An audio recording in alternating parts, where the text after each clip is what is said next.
All right, guys, so today what we're going to be doing is going to be continuing on with the Mark II 3.6 vr6 swap. And what I'm going to show you guys today is how to use all OEM Volkswagen parts in order to mount your 3.6 into any Mark III chassis, any Corrado chassis, any B3, B4 Passat chassis, and what I have, a Mark II with Mark III rear subframe and Corrado or Passat front cross member. So how we're going to be doing this today, again, using all OEM parts. Keep that in your head. What we have is the front engine mount right here off of any Mark III Corrado. Basically, when I say Mark III today, just keep that in your head. Mark III Corrado Passat, that type of thing. It's all going to be kind of the same. So this is all out of a VR6 car. I'll have the part number in the description. Front engine mount bracket. Then in the back, this one should be really easy. This is a VR6 rear engine mount bracket. This goes for Passats, Mark IIIs, all that stuff. But this one's out of a Mark III. What I've read in the forums and stuff were telling me that I needed a 24 valve oil filter housing. I got one, but I honestly don't think you need it. You can just use the 3.6 one. So here's the 3.6 oil filter housing. Here's the 24 valve VR6 oil filter housing. So this beginning part number starts with 066. This starts with 022. I've only noticed a few differences. They are the same in physical shape and size, but what you'll see here is this one has a Torx right there in the plug. This has an Allen. They both have different oil pressure switches, but they both will plug in the same. The biggest difference by far is in the back of them. So in the back, you'll see that the 24 valve oil filter housing has this little check valve in it, whereas the 3.6 does not have it. So those are the only physical differences I see, and people run these 24 valve ones with no problem. I'm going to be running the 24 valve one because I already got it. I've already cleaned it. So that's just why I'm going to use it in this situation. But it does look like both oil cap housings would fit each other right there. So I also did get a new one of those for this and the filter. The main difference is the accessories that go onto it. So you can see right here, this oil cooler cap bolt it sticks out very far, whereas this one you can see the thread difference. It's much shorter. This was off of the 24 valve one, and it's also off of pretty much any 12 valve. So because those bolts are actually different, that tells you that the oil coolers are different. So this dirty one right here is from the 3.6. You see it's a little bit bigger, and the hoses in are in a different spot, but that's not going to really matter for me. But what matters is the size. This is perfectly fine for, I'd say, 99.9% of cars. So I'm going to be perfectly fine with this. It's going to be in a Mark II chassis, so it's less weight to drive around. I also have a solid aluminum radiator. My car is mostly for motorsports, so it'll be fine. So why I'm going to be using this is because it's so much shorter. See, look at that difference. And with that difference, you're actually able to fit this mount. Every time I've seen someone mount one of these 3.6s, they've always had to cut this apart into a million different pieces and recreate it. I don't want to do that. I want it to be as OEM as possible, so everyone can just buy these parts, get the swaps going, and you don't have to spend, $2,000 on somebody's crazy kit that then requires you to run aftermarket axles that once they snap, you're kind of screwed. This is going to allow you to run everything stock. So that's meaning your transmission is going to be in stock location, your engine is going to be in stock location. So your transmission, you can run all OEM axles. That's a big thing. OEM, stronger than aftermarket. Remember that. So I have a couple extra bolts. These bolts are for the starter. So you can see I have this one written down. It's 140 millimeters. This is entirely too short. This one is 160. This bolt is perfectly fine, except it's about 10 millimeters too long. So 150 is the magic number. If you want to buy a specific bolt, you can either buy the vr6 bolt that's 160 millimeter, or you can just go to Bell Metric or McMaster-Carr and order a 150 millimeter bolt. You'll be good to go. But with this bolt situation, you need yet another OEM part. You can see this little spacer, how I have two spacers right here, this aluminum spacer. Well, this is actually out of Mark IV 1.8T accessory bracket. This goes where the AC compressor is. This takes up the void between the AC compressor and the bracket. And it's about 30 millimeters long when you get it. So when you put this mount in, I've already test fit it, you have about 20 millimeter gap right here. So that first cut, that's 20 millimeter, as I have it labeled, will sit about right there. And then since this bolt is about 10 millimeter too long, guess what? You're left over with 10 millimeter of this. So you just use this spacer as a big washer all the way up there on the bolt. Good to go. So that takes care of that stuff. But how did I get there? I have a few transmissions apart. I took one completely apart and I got the bell housing. So here's the bell housing. I got the bell housing, why? Because it's a lot lighter.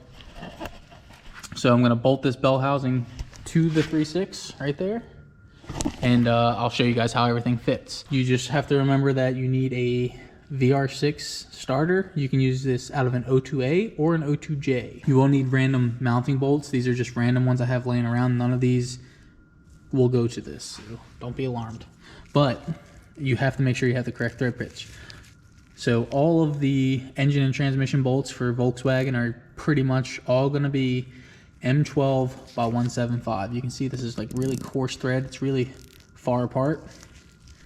Don't forget that, because you will have a real bad day if you run an M12 by 1.5 in there. You'll screw it up real easy. I'm just gonna throw in some random bolts. So over here, the dowels are the most important part to locate everything. So that's where I'll go to start with. Like I said, there's just random bolts, but you'll get the idea of it.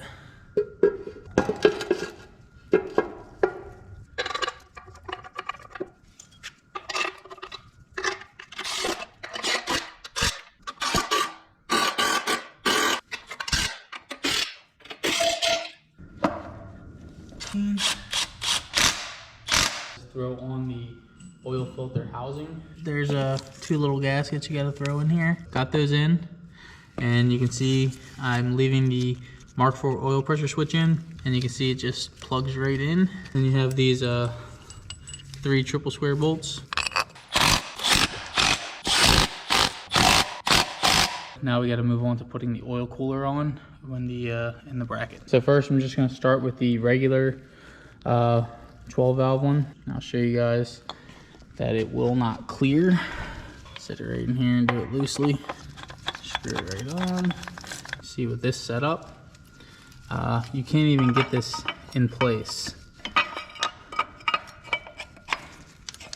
See, this bolt hole needs to be about right there, and it can't get there because it's actually hitting this cap. So what's the cure for that? The cure is to only use the metal 12 valve variant of this oil filter cap. You can see the physical differences between the two. Whereas the mount was just hitting this, it was hitting both that and that. This is smaller in every way. We'll have no problems with that.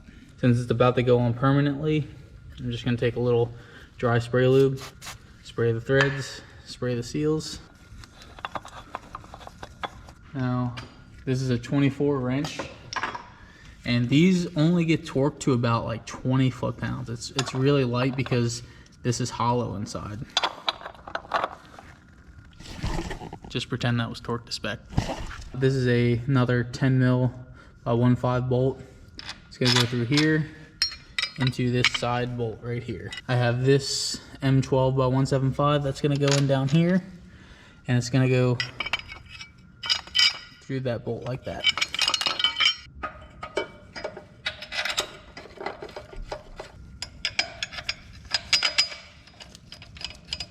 So just with those two bolts in, you guys see, there's one, there's the second, and the last bolt's gonna be that long bolt that goes through the starter. But look at that clearance. Look at that. You can even align your flats a little better, and then you'll have all the clearance in the world. That'll never cause an issue at all. And it's actually really easy to take this mount in and out. So you can see right now, I have it loose. So now I'll show you how to put the spacer in. We go up here, we get our bolt. Remember, you either get a 150 millimeter bolt or you use the vr6 OEM 160 millimeter bolt. And then you use the Mark IV 1.8T air conditioning spacer, and you just cut it 20 mil long and 10 mil long, and you have the spacer for in here to go through here, and you see where the bolt comes out. Right there is exactly 20 millimeters. I've already measured it for you guys. It's gonna be a little tough, but I'll try to see if I can show you. That was actually pretty easy. Just slid it in from the top. You see spacers in.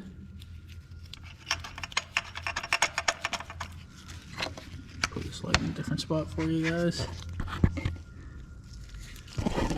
And you can see I have plenty of clearance in that bolt. Plenty of clearance back there. That bolt will not touch the oil filter housing. And you can see that is a perfectly mounted 3.6. Why I'm saying this is perfectly mounted is because it's going to be the exact same way as a Mark III vr6 would be. Why? Because it's all based off of the transmission. So the transmission's not moving, the transmission's staying the same. So you have this hole right here, this hole right here, and these are what are telling this mount to be perfectly level, center, whatever you want to call it. And then being that it's an O2A, you will have a trans mount right in this area, the trans mount, right back there. So that's not moving. So you'll be perfectly centered off of that. Now all we have to do is put this back mount on, which you can see already. This is insanely easy. This bolt hole right here, right here, right here, right here. Guess what they all line up with? Here's that vr6 Mark III engine mount. Look at these holes. Bam. Perfect. This will fit absolutely perfect. All you have to do, you have to run a M10 by 1.5 tap through there. Come on here, look for it, M10 1.5, correct tap driver. You're supposed to do this by hand, but as long as you don't act like a goon, you can do this with an impact driver, and that's what I'm going to do right now. Spray some lube in the holes and on the tap.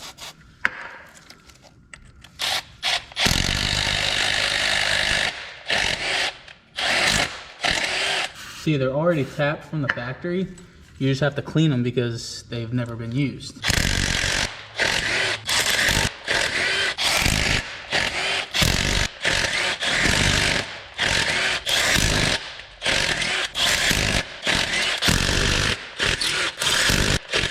Bolt hole is perfectly clean. Now just brake clean them out, blow them out.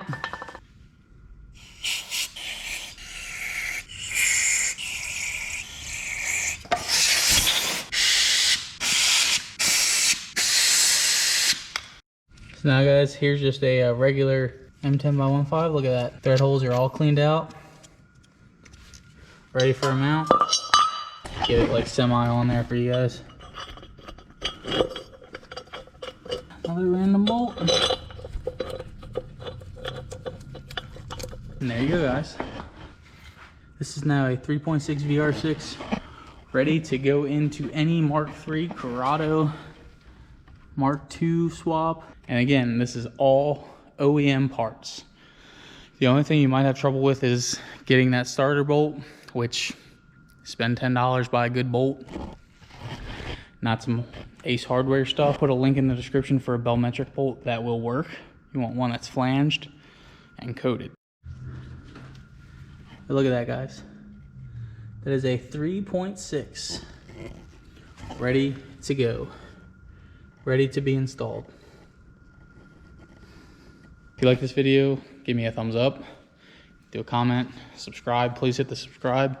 We just passed 100 subscribers. Pretty stoked on that. Keep going with it. I have plenty of stuff to work on. Plenty of stuff I'm sure you guys have questions on. I was really stoked that I got all this to work. And like I said, the best part about it is everything is OEM. So there is no modifying. You do not have to take anything to anyone. You can even cut that bar on your own with a bench grinder or something like that. Anything that I just did here today, you can do. And the other part about it is I've showed you that it worked, and I've given you all the part numbers, so even more reason for you guys to get out there, put these in your car. Really, really, really want to get this in the car this year. It's going to be tough. I've been talking with Paul at KP Tuned about getting a set of his cams. We're going to get the biggest, baddest ones we can for the 3.6, because going from the 12 valve, I got 276s in there. It's got a nice chop. If I'm going to a big block, you know, you want the big block sound. So we're going to be going with the biggest cams you can get for these cars. So that means springs and retainers. It's going to be expensive. And then along the way, I got to do chains, all that kind of stuff. So leave a like, comment, subscribe, please. Keep it going. I'll continue try to put out videos every week. You guys can see that the 1.8T Jetta got done, the Mark III. So go over, check out some of those old videos if you haven't. Lots of good information and that kind of stuff. I will be doing a review video in 4K for the 1.8T Mark III. And I'll also be doing a video showing you guys how to do a 1.8T swap under $1,000 in your car. I just want people to get out there, do these crazy swaps, have fun with these cars. Like I said, I want to get those cams. I want to get those big cams from Paul at KP Tuned, and I need to do chiming chains, need to do rod bearings, need to do a lot of stuff, because when this goes into the Mark II, it is going to be thrashed on, absolutely thrashed on. I plan to have over 300 to the wheels. It's going to be hard, but that's the whole point of this. 300 at least to the wheels. I'm hoping for over 300 at the wheels, and getting into the 11s, guys. So that's the plan, and stick around and we'll make it happen.